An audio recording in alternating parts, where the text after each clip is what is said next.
সংবিধান রাজসভায় মাননীয় মন্ত্রীদ্বয় প্রবেশ করছে।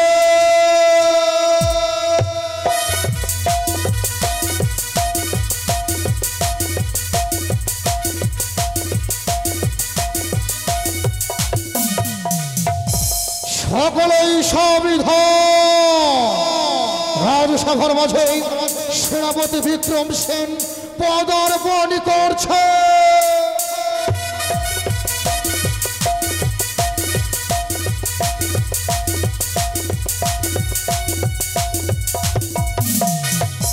সকলেই সংবিধান রাজসভার মাঝে অধিপতি চৌধুরী সৌদাগর পদার্পণ করছে।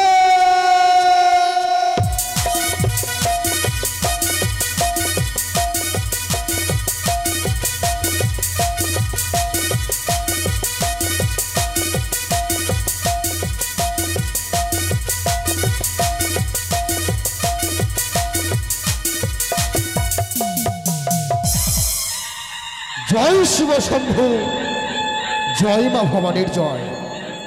বাণিজ্য থেকে ফিরে এসে সকলকেই অন্ন প্রদান করেছি, বস্ত্র প্রদান করেছি, সকল কিছু প্রদান করে দেওয়ার পরে এই রাজসভার মাঝে আমি একটি মনে প্রশ্ন জেগে উঠেছি। সেই প্রশ্নখানে আমি সকলকে জিজ্ঞাসা করব। মন্ত্রী মশাই বলুন, আজ আপনি তো আমার পিতার সমতুল্য, তাই না? হ্যাঁ, আমারও বর্তমানে এই চম্পকনগর পরিচালনা শুধুমাত্র আপনি করেছিলেন। সত্যি তাই। তবে বলেন, আমারও বর্তমানে এই চম্পকনগর কেমন সুখেই ছিল? মহারাজ,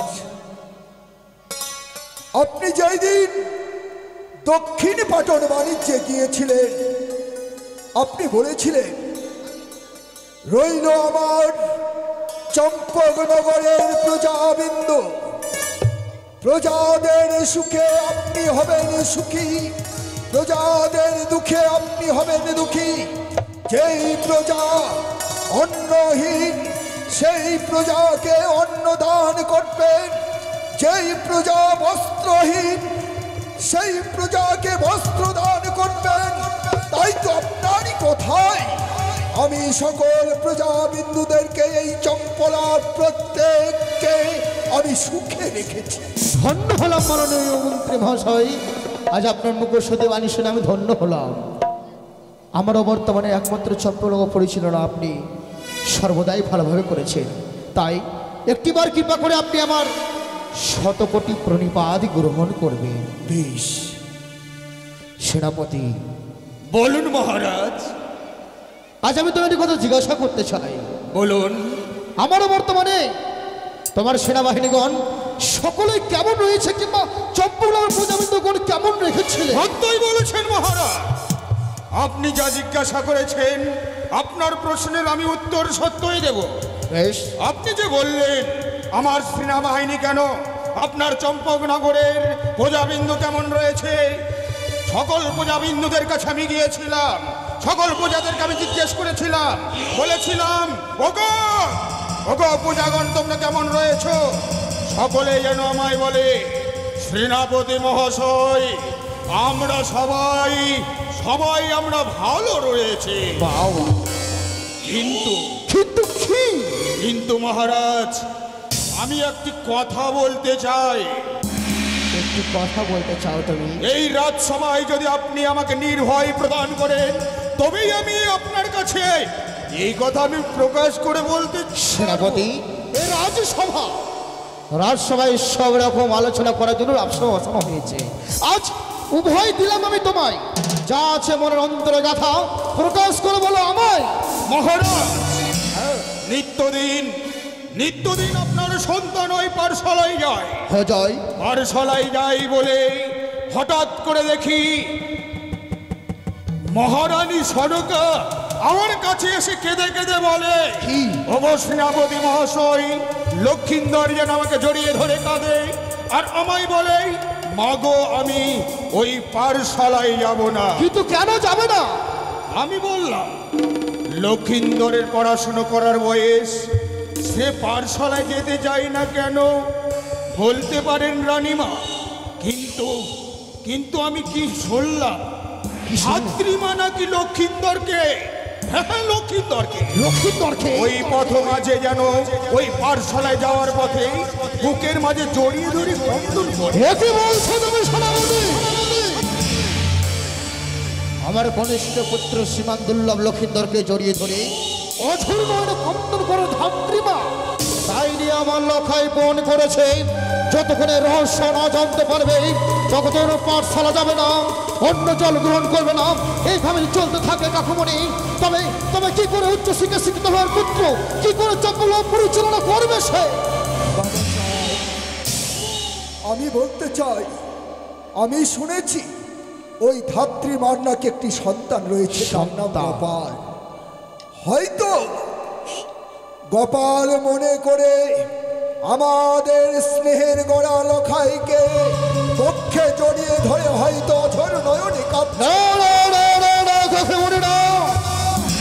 এ কখনো হতে পারে না।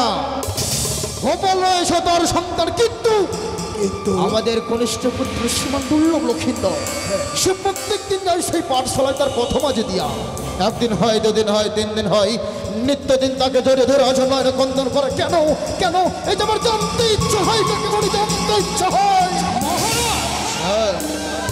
আপনি যদি কিছু না মনে করেন আমি একটি কথা বলতে চাই। আমার মনে হচ্ছে ওই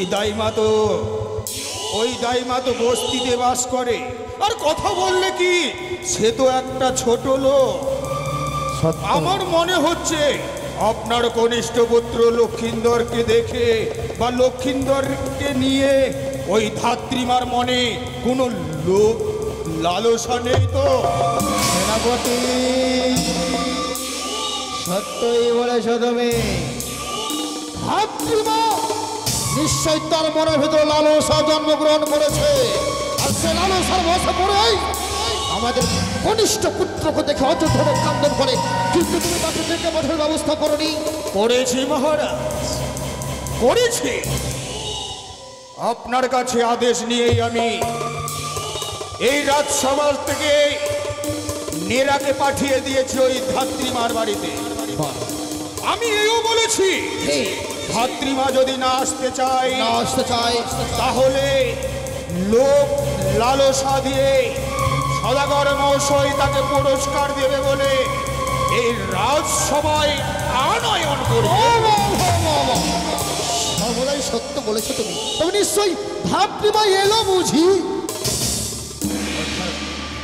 জয় হোক, রাজসভারই জয় হোক, রাজামশাইয়ের জয় হোক। ধাত্রীমা প্রণাম বাবু। আয়ুষ্মতি ভব মা। আমার প্রণাম নিবেন সকলে। সুখে থেকো।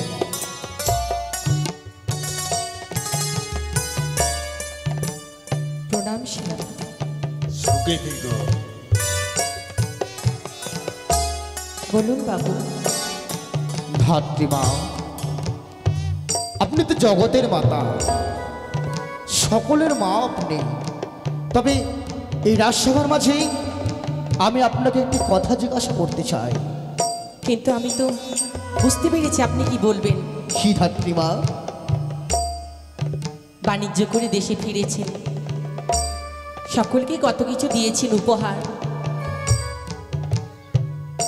আপনার সন্তান হয়েছে, সেই সময় আমি এসেছিলাম নারী ছেদন করতে। ধাত্রীমা, তাই আপনি সেই সময় তো ছিলেন না বাবু, না। তাই হয়তো আমাকে উপহার দেওয়ার জন্য আপনি ডেকে হ্যাঁ পাঠিয়েছেন। দেব, উপহার দেব মা তোমায়, এমন উপহার দেব যা তুমি কল্পনাও করতে পারবে না। বাবু, হ্যাঁ হ্যাঁ ধাত্রীমা। তবে বলো মা, আজ আমি যে আপনার একটি প্রশ্ন করতে চাই আপনাকে আমি একটি। বেশ, কি প্রশ্ন বলুন। বলেন মা, আপনি আমার কনিষ্ঠ পুত্র শ্রীমান দুর্লভ লক্ষিন্দরকে দেখে অঝোর নয়নে কেন কন্দন করে? বাবু মশাই,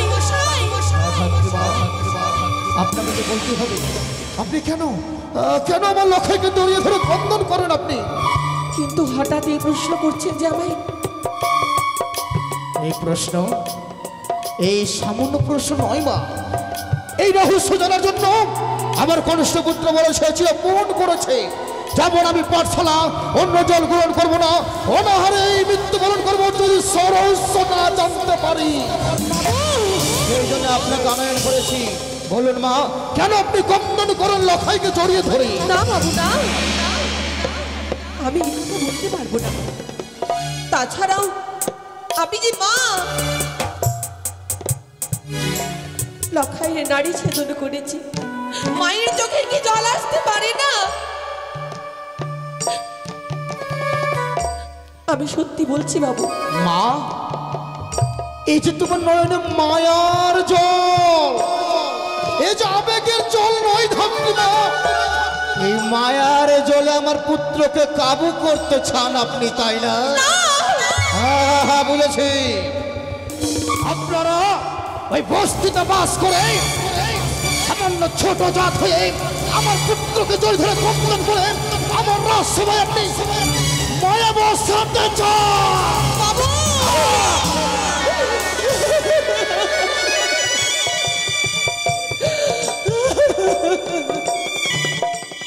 এই ধাত্রী মা, না বাবু না, এত বড় ভাবনাটা আপনার একেবারে ভুল।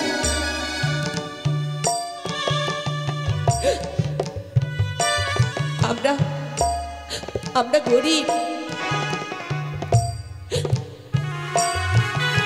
নগরী নগরী যা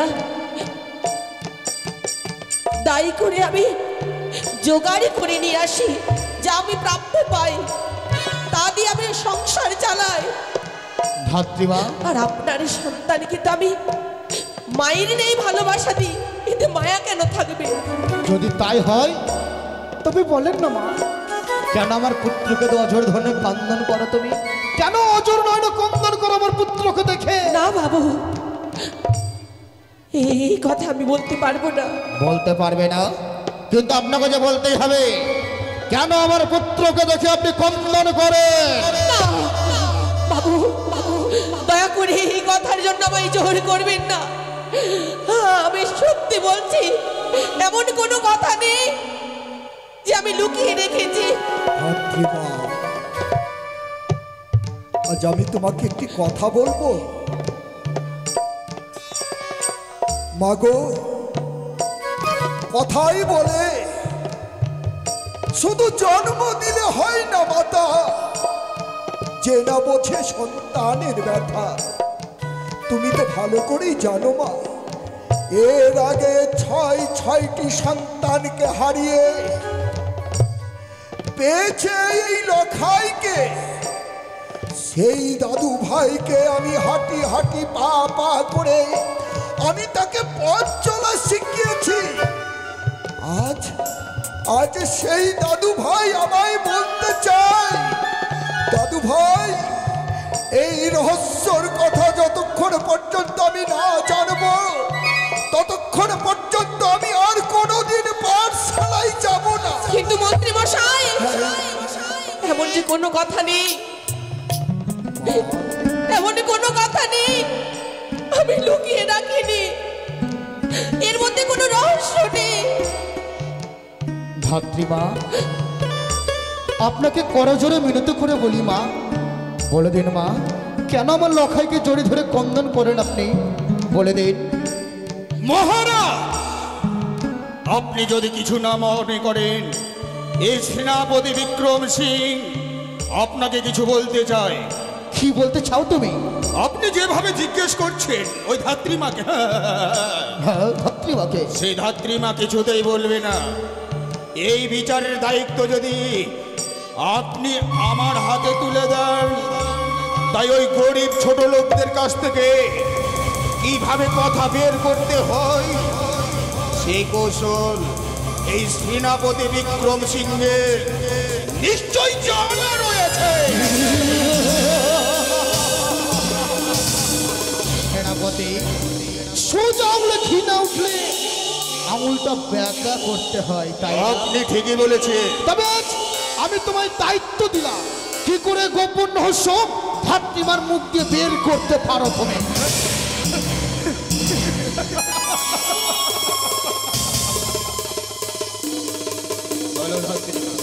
সেনাপতি, তোমারই মনে নেই আমি তো তোমারও নারী ছেদন করেছিলাম। একদিন হলো আমি তো মা হতে পেরেছি, তাহলে কেন কেন এই সবার মধ্যে আমাকে এইভাবে জোর করা হচ্ছে? আমি আদেশের গোলাম। তুমি আমার নারী ছেদন করেছ আমি জানি, কিন্তু ধাত্রীমা একটু কথা বলো। তুমি সকলের মা, শুধু আমার মা নও।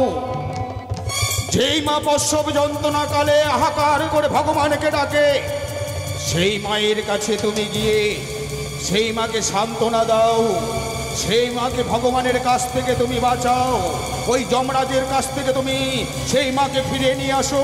কিন্তু এই রাজসভায় একটি সত্য কথা বলতে হবে। তাই আমি বলি, বলুন ধাত্রীমা, ওই লক্ষিন্দর কেন পাঠশালায় যেতে চাই না, আর কেনই বা তাকে পক্ষ মাঝে জড়িয়ে ধরে তুমি বন্ধন করো? না না সেনাপতি, বলো। আমি কতবার বলবো? এই, এই, এই, এই! একটি কথা মনে রেখো, এই বিক্রম সিংহের কিন্তু না কথা শব্দ শোনা অভ্যেস নেই। আমি না কথা পছন্দ করি না। বলবে কি না? আমি সত্যি বলছি, আমি জানি না, হ্যাঁ? আমি কিছু করিনি। এই ছোট লোক, বস্তিতে বাস করতে করতে মাথাটা খেয়েছ। একটি ছোট লোক হয়ে ওই লক্ষিন্দরকে তোমার ওই ভালোবাসার জালে ফাঁসিয়ে এই চম্পকনগরের রাত প্রাসাদটুকু তুমি হরণ করতে যাও। সেনাপতি, তবে বলো, ভুলে যাবেন না আমরা গরিব, আমরা ছোট লোক, কিন্তু আমরা চোর নই। তবে বলো। আর জাতির কথা বলছেন, জাত তো তারই দেওয়া, যে সৃষ্টিকর্তা সেই তো পাঠিয়েছেন। তাহলে কেন কেন জাতির কথা বলছেন? তবে যদি তাই হয়, বলো ধাত্রীমা, বলো ওই লক্ষিন্দরকে নিয়ে তুমি কেন কাঁদো? এই কথা যে শুনবার জন্য এই রাজসভা বসেছে। সত্যই বলো কেন কাঁদো, বলো। আমি বলতে পারবো না। বলতে পারবি না? বলবে কি না? না, বলবে কি না? না। বলবে না?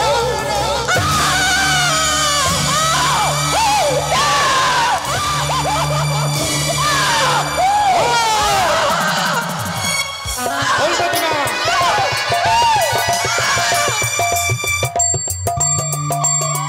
বলো।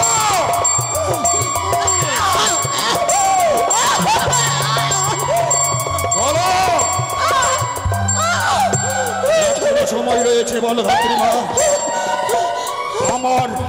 আমার কিন্তু তোমার গায়ে চাবুকের আঘাত দিতে ভালো লাগে না। এখনো সময় রয়েছে, বলো ধাত্রীমা, বলো। কিন্তু সন্তান ভুল করলেও তোমাকে আমি জোহাত করে বলছি, মায়ের কাছে ক্ষমার যোগ্য, কিন্তু আমি এই কথা বলতে পারবো পারবে না, পারবে না।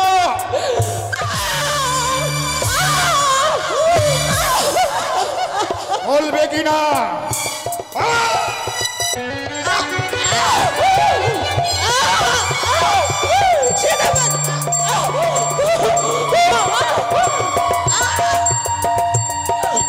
বলো। বলবে কি না? বলবে রে? হ্যাঁ? বাবু মশাই! ধাত্রীমা,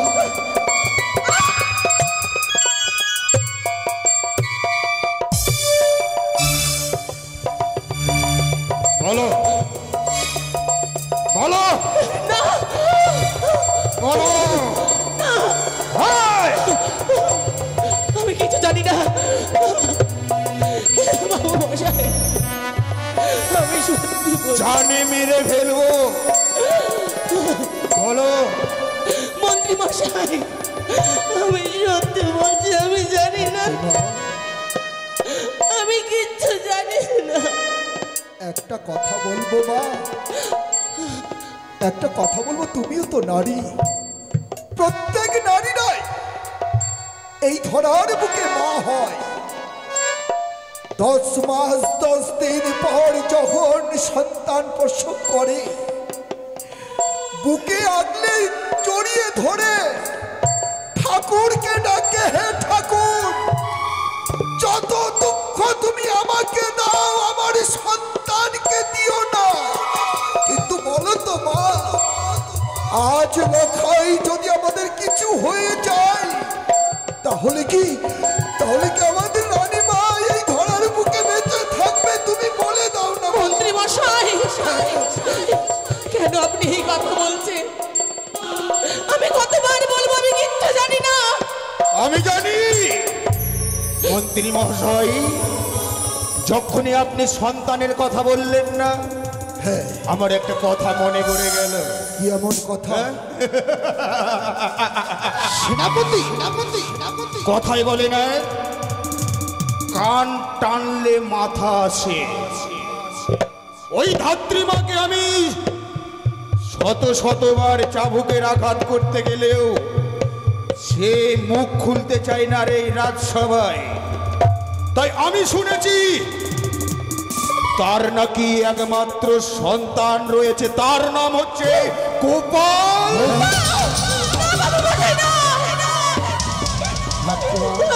তাই সৌদাগর মশাই, আপনি যদি আমাকে আদেশ করেন, এই মুহূর্তে ওই গোপালকে এনে চাবুকের আঘাত যদি আমি করি, ওই ধাত্রীমা সন্তানের উপরে আঘাত না দেখতে পেয়ে নিশ্চয়ই আমার মন বলছে কি রাজসভায় সত্য কথা বলবে। আমি মা হয়ে আপনার পায়ে পড়ছি। তবে বলো, লক্ষিন্দরকে জড়িয়ে ধরে তুমি কেন কাঁদো?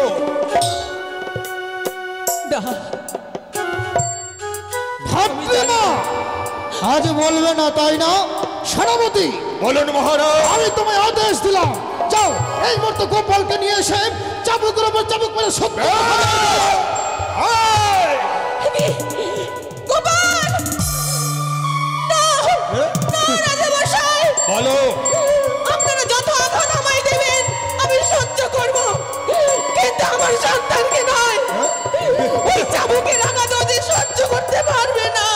তবে বলো, সত্য কথা বলো। বলবে না? গোপাল, তুই পালিয়ে যা, বলবে না? পালিয়ে যা। এই!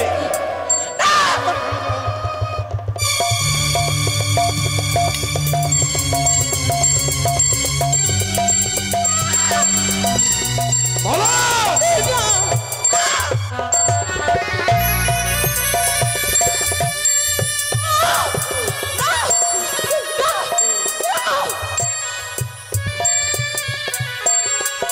বলো, বলবে কি না? বলবে কি না?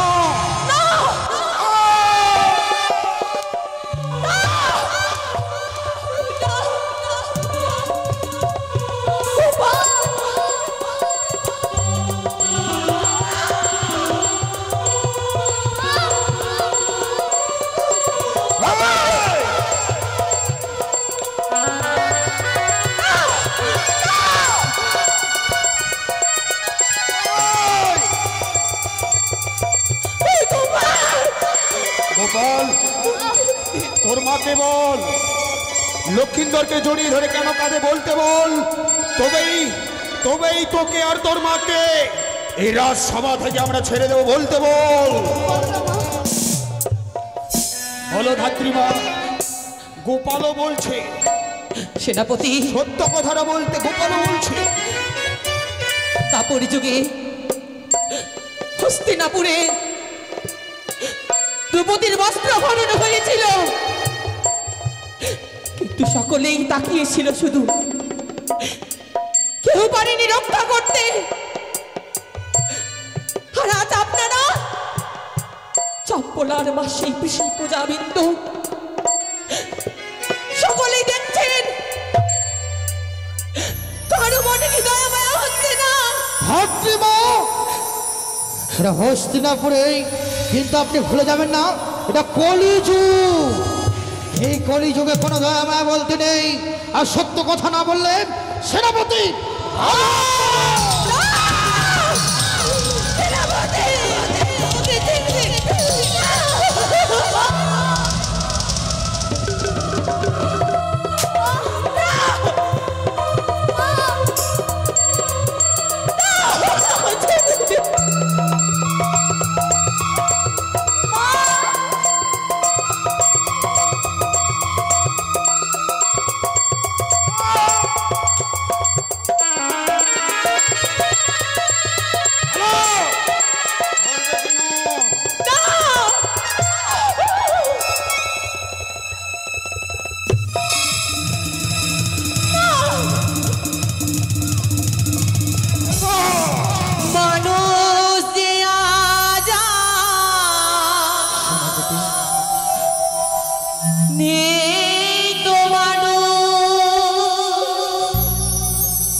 দুনিয়াটা শুধুই স্বার্থে,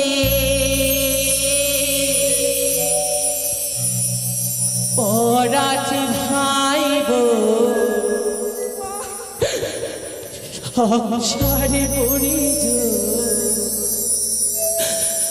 সবাই নিজে নিজে।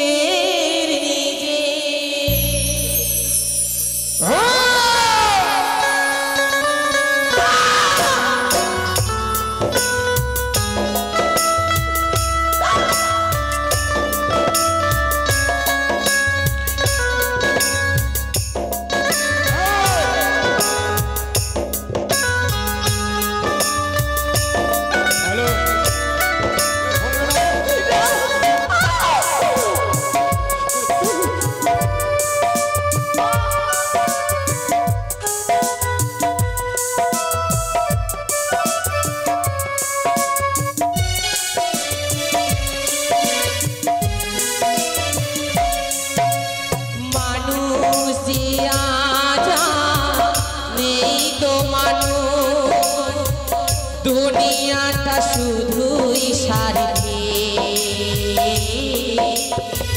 পরাচি ভাই বোন সংসারে পরিজন সবাই নিজে নিজে।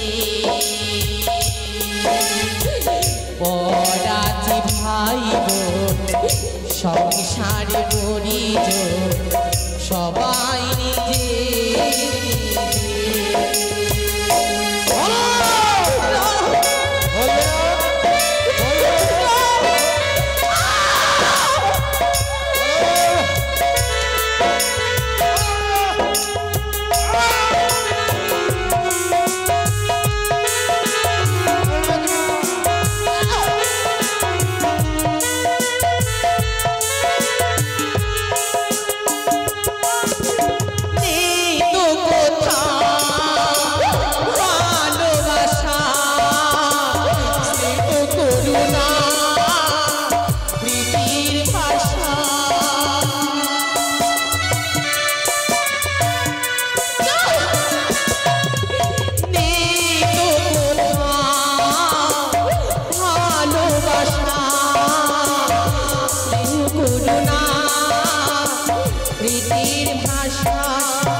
পরাচি ভাই সংসারে পরিজন সবাই নিজে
চোখের সামনে হয় বলিদান, তাই মানুষের দয়া ও রাতে ভাই সংসার করি সবাই নিজে মানুষে আজা নেই তো মানো দুনিয়াটা শুধুই শান্তি পরাতে ভাই বোন সংসারে পরিজন সবাই নিজে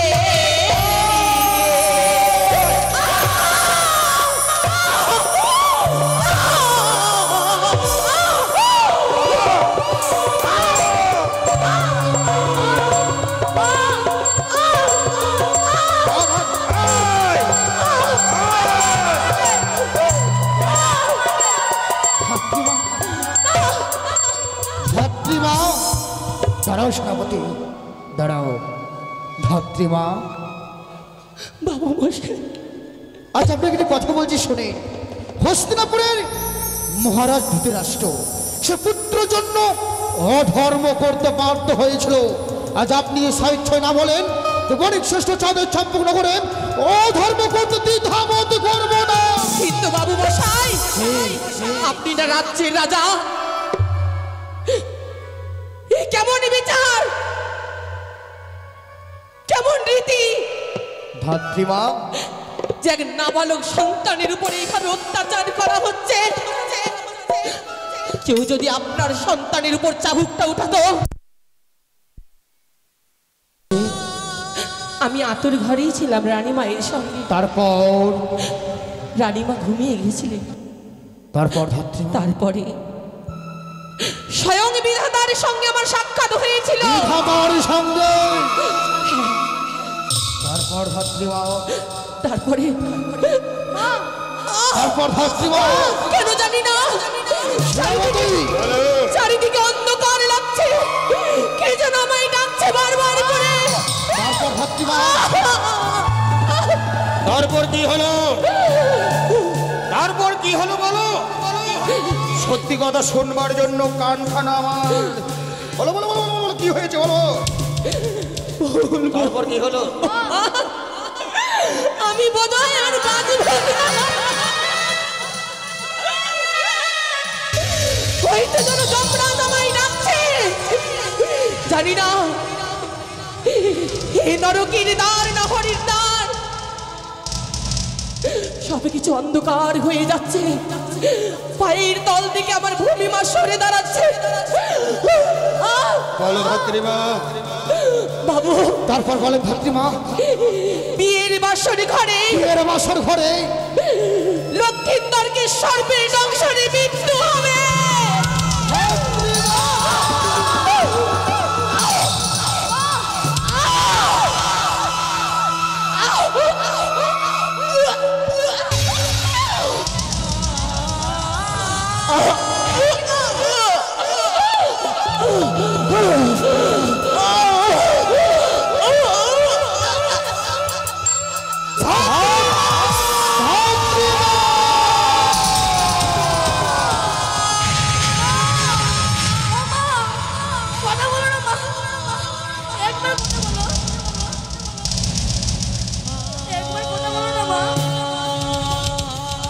জননী আমার তুমি,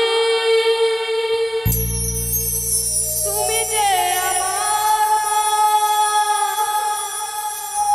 ছোট থেকে করলে বড়,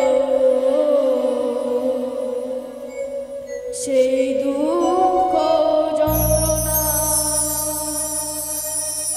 একা একা কাঁদি মাগো, তোমার কাছে না পেয়ে কি করে যে বাঁচি বলো না। মা তুমি ফিরে এসো না,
গোপাল, কেঁদো না গোপাল, কেঁদো না। তোমার মার তোমার সঙ্গে কথা বলবে না। তোমার মাঝে প্রাণে মারা গিয়েছে। থামো, তোমরা যে আমার মাকে মেরেছো, তোমরা যে পাপী। গোপাল, আমরা পাপী নই বাবা। মা, তোমরা পাপী। আমরা পাপী নই, আমি যে মহাপাপী। আজ মহাপাপী বলে একজন সন্তানের কাছ থেকে একজন মাকে কেড়ে নিল। গোপাল রে, আমরা যে বড় অন্যায় করেছি, পারবি না পুত্র? আমাদের ক্ষমা করে দিতে পারবি না? এই ভুলের যে ক্ষমা নেই। গোপাল, তোমরা যে পাপী। সত্যি বলেছিস গোপাল, সত্যি বলেছিস। আমরা মহাপাপী। আমাদের এই প্রাণে দয়া মায়া মমতা বলতে কিছু নেই। এই রাজা বিক্রম সিংকে দেখে চম্পকনগরের সকল প্রজাবিন্দু ভয় পেত, কিন্তু মহারাজের আদেশে আজকের দিনে আমি এত বড় অপরাধ করে ফেললাম। আমি স্বপ্ন পরিকল্পনা করতে পারিনি গোপাল, আমি স্বপ্ন পরিকল্পনা করতে পারিনি রে, আমি পারিনি। গোপাল নেই, গোপাল নেই। শত শত বার ডাকার পরও তোর মার তোর সঙ্গে কথা বলবে না। যে পরলোকে চলে যায় সে কোনোদিন আর কথা বলে না বাবা। সত্যি অপরাধী আমরা। আজ যদি অপরাধী না হতাম, আমাদের সামনে এইভাবে তোর মা চলে যেত না। তাই বলি গোপাল, দে তোর মায়ের মূর্তিখানা আমাদের হস্তে তুলে দে। আমি সকাল সন্ধ্যা পূজা করবো তোর মায়ের মূর্তিকে। দাঁড়াও, ওই হাত দিয়ে আমার মাকে ছুবে না। গোপাল, তোমাদের যে পাপিয়া, তোমাদের ওই হাত দিয়ে ছুঁলে আমার মা স্বর্গে ঠাঁই পাবে না। অসুস্থ হয়ে যাবে। আমরা যদি তোমার মায়ের মৃতদেহ স্পর্শ করি, তবে তোমার মা স্বর্গের ঠাঁই পাবে না। তবে গোপাল, তোর মা যে প্রাণে মারা গিয়েছে, আর প্রাণে মারা যেতে গেলে তাকে কন্দে করে নিয়ে গিয়ে ওই শ্মশানে নিয়ে গিয়ে তাকে দাহন করতে হবে। তাই তোর মায়ের মৃতদেহকে আমাদেরকে দিয়ে ওই মহা শ্মশানে নিয়ে গিয়ে আমরা সৎকার করবো। না, আমার মাকে ছুবে না। আমি করবো, আমার মায়ের সব কাজ আমি করবো। গোপাল, আজ তোর মায়ের সৎকার তুই কি করে করবি বাবা? নগরে গিয়ে আমি ভিক্ষে করবো।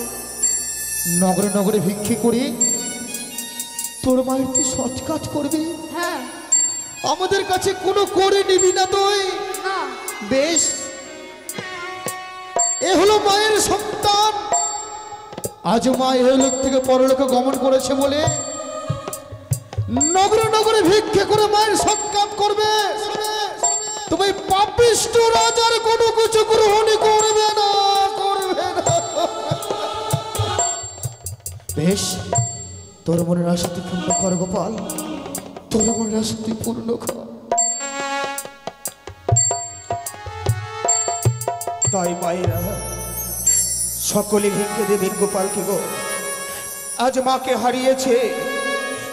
হারিয়েছে বলে এই চম্পকনগরের রাজার কাছে কোনো পয়সা নেবে না, নিজে ভিক্ষে করে তার মায়ের মৃতদেহ এই শ্মশানে নিয়ে গিয়ে সে দাহন করবে। তাই গোপাল, তুমি যাও, তুমি নগরে ভিক্ষে করো, আর ততক্ষণ ওই তোমার মায়ের মৃতদেহ আমরা ওই তুলসী তলায় নিয়ে গিয়ে সুন্দর করে আমরা সাজিয়ে রাখবো, সুন্দর করে সাজিয়ে রাখবো। তাই সকলে ভিক্ষে দেবেন কেমন গো? আরে ভিক্ষা দিন গো নগরবাসী, ভিক্ষা দিন আমার